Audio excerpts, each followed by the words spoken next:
Good morning. This is Rachel with Infused Meadows, and what I have going is some elderberry syrup. So in this pot, I have added 3 cups of water, 1.5 cups of dried elderberry. I've added 1 stick of cinnamon, 3 slivers of, I use dried, but if you have fresh, you're going to use the same thing. It's just 3 nice slivers of ginger. I've used about a teaspoon of clove. And then I've got this on, I started on a medium-high heat, and I got it to come up to a boil. Once the boil started, I went ahead and reduced my heat, and I'm simmering it for 30 minutes. I've still got 25 minutes to go, so I thought I'd started the video at the beginning, but it turns out I did not. So you didn't see me measuring everything out and then getting this going. And I do apologize. It's been a week and it's only Wednesday, so there we are. Okay, so once this is done boiling, or sorry, we're at simmering. Once it's done simmering for 30 minutes, what I'm going to do then is I will be turning the heat off, and I will be taking my masher, and I will be mashing in there to make sure I get as much of that liquid released that could be, trapped inside the berries. But I will remove the cinnamon stick first, of course. And then I will let this cool, and I will strain it off. At that point, I will use my spatula to continue mashing as much as I can get out of those berries. And once it's reached below 100 degrees Fahrenheit, I will then go in with some unpasteurized, fine refined honey. This is organic. I'm using acacia honey. You want raw honey for this. That's the best source of a lot of good benefits. Feel free to go look up what all you can get from honey. I was raised that you shouldn't use metal with honey, so you'll see me using silicone or wood anytime I'm using honey, because I want the good benefits of the honey. I don't want to kill it with that metal. Now, I don't know if that's an old wives' tale, but a lot of your truth comes from the old wives' tales. Just people have just forgotten it over time. I'm not saying everything, but a lot does. So I feel like that's, if your mama did it and your great-grandma or whatever and your mama, then there's probably a reason for it. You just gotta find that for yourself. So this is the recipe that I use for my home for immune boosting. Now, you do not take this every single day. Oh, sorry, I don't take this every single day. What I do is I make sure to incorporate 1 to 2 tablespoons a week. And then if I get sick, I'll increase this to about 2 tablespoons a day, sometimes up to 4 tablespoons a day, just to help my body, as does my husband. So this is what I do just for, to help my immune system to be boosted. I'm sorry I say so much, because it's like I'm trying to find the right words, and it's particularly hard when I have to think, okay, I've looked certain things up. What am I allowed to say? What am I not allowed to say? So I would encourage anyone to go look up the medical journals. You can, I think, you've got your peer-reviewed medical journals, which are based off of actual, data, that research. I would encourage you to go look that up, as I would with each ingredient and how it can help, anti-inflammatory, antimicrobial, digestion, antibacterial. I'm just saying, go look up, your medical journals and read about each thing, and then make your own decision if this is something that you want to make. If not, that's fine too. Like I said, this is something I do for my home, not for anybody else's home. It's just for mine. Sometimes, instead of just taking a tablespoon or 2 a week, I might actually drizzle some of this on a pancake, or freeze it, in the ice trays, and that way if I need a little booster, maybe I don't want to take it as it is, then I can take that tablespoon, the frozen cube, and then I can incorporate that into anything else that I want to do, whether it's teas or if I want to add that nice flavor to muffins, anything. I'm not saying sky's the limit. I'm just saying, you know, there's a lot more than just a tablespoon here and there. Yeah, so this is still simmering. We've got about 20 minutes, and then I will bring you back as soon as we're at that stage, okay? Something else I'd like to say is you can also find, you know, what I do is I also look for things that I find helpful to myself. And, you know, there are plenty of good authors out there. And you can find all kinds of ways of using simple, everyday garden plants, or sometimes it's a lot of weeds like your plantain. You'd be amazed at how much, you know, dandelions, how much just grows in your yard that you don't even realize has a lot of benefits to it. And that research can help you. You got a lot of good estheticians out there and herbalists out there that also author a lot of books. So that's just a helpful hint. Okay, or tip. Sorry, it's a helpful tip that I use. Okay, I'll be back. When I go to strain this, I'm going to have a bowl ready. Unfortunately, I don't have any of my bigger glass bowls that are good to use.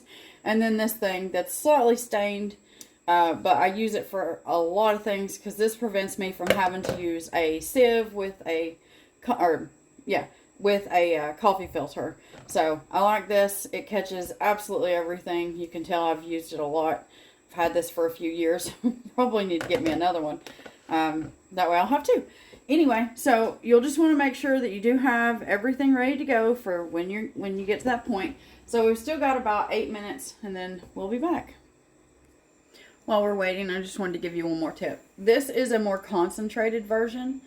So if you make this and you decide you don't want quite as concentrated a version, you can always do like 1 cup of your dried berries or 2 cups of your fresh berries, and you can throw that into roughly 5 to 6 cups of water. A store that I used to go to before would do a 1/2 cup of berries to 3 cups of water. So it was less, you know, a much less concentrated version. So just as a little helpful tip, because you may decide you want something a little bit more, you know, thinner than what I'm going to make. And so that gives you a window of liquid ratio that you can do in your home. Okay? I hope that helps. We'll be back. Okay, so my timer's gone off, and I've gone ahead and pulled out my cinnamon stick.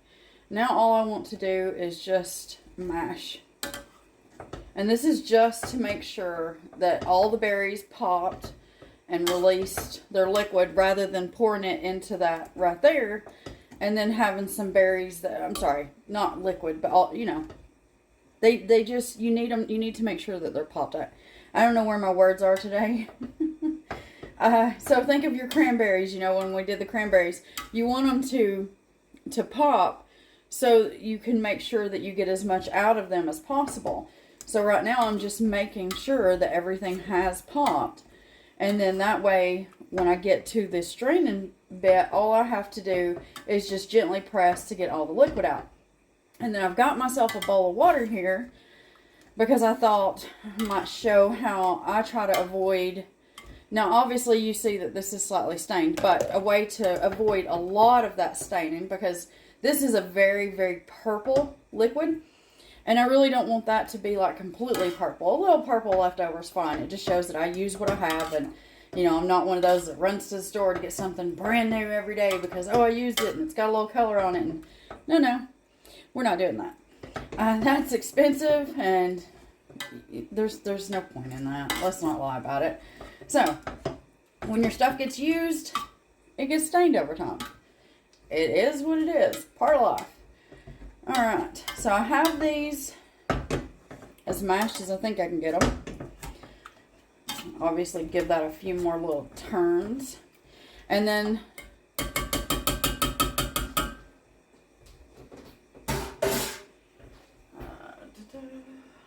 got that one.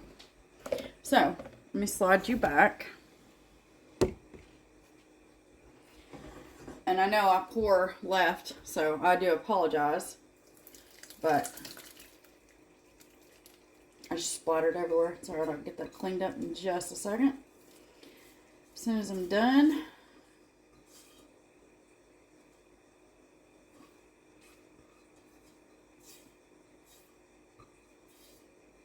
And see, what I'm about to do is exactly why some of my videos are 20 minutes. 1 second.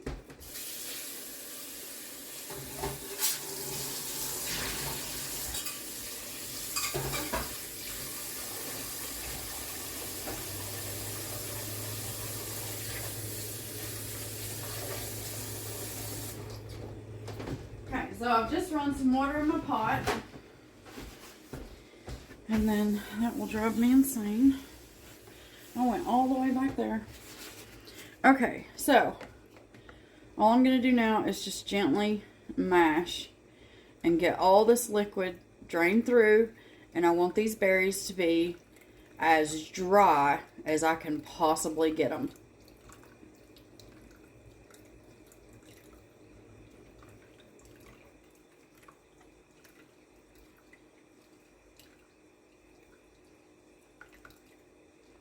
I will not be saving these berries. I will also not... I could probably actually run this through again since the berries are still very nice and dark in color. So I might do that. You know, give them a second go. Or I might just set these aside and give them a second go later today instead of right now. Because once I get done with this, I need to make some breakfast burritos for the freezer. And then I'm guessing by the time I get done with that, I've got a few other things that I got to do around the house, and then it'll be on to dinner. So, and tonight is, I'm making meatloaf. Now I do a menu for my home. I've always done a menu for my home. So, you know, unless something comes up, I generally stick to my menu. And I do anywhere between a 2-week menu and a month menu, if I'm honest. Just depends on what I got going on. Okay, so I'm now at 96.4, which is under 100 degrees Fahrenheit. So I'm going to add in my 1 cup of honey.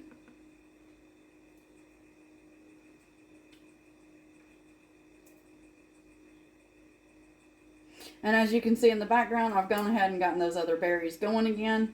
I didn't see a point in waiting. I can get my other stuff still done in time, so not worried.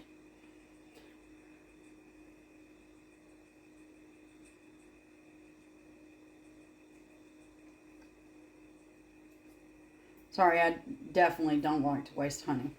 Okay, so all you want to do now is stir this in very, very well. Make sure it's good and combined. You shouldn't feel any more sitting on the bottom. And that's when you'll know you are good and mixed in and ready to go.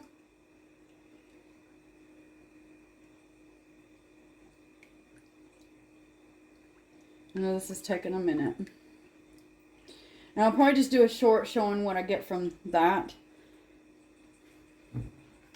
And then put this in a jar.